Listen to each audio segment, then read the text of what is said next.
IFM News. IFM News. IFM News. Lokal.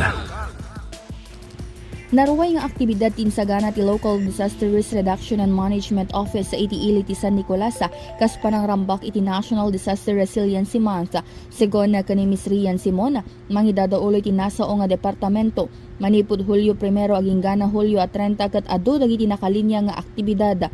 Karaman dito ikinunana dagiti training kan lektura amat nakipasetan dagiti opisyal ti barangay. Dito yung inbinglay na nga dakkel ti papel dagiti opisyal ti barangay nga puta iso da iti first responder iti bukod da no in kaso nga adday ti didigra wenno kalamidada. Patyo ni Simon nga no nasanay dagiti barangay official iti disaster response ket basbasit wenno awan iti maimaldit a damage ken casualty iti lugar.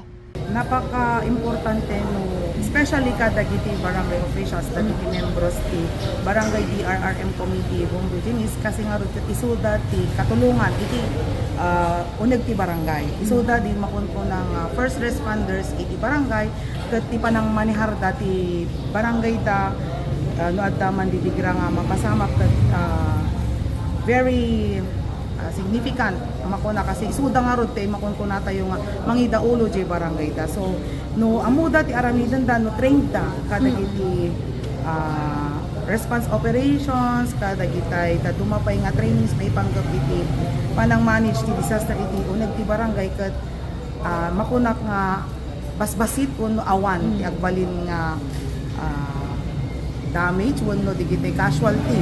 Kabayatan na kaspaset pay lang iti aktibidad kat naisayang kat ti bloodletting activity kadagiti agduduma a barangay. Para iti IFM News, Idol Bernadette Toledo Tatak, IFM. IFM News. IFM News. IFM News. Lokal.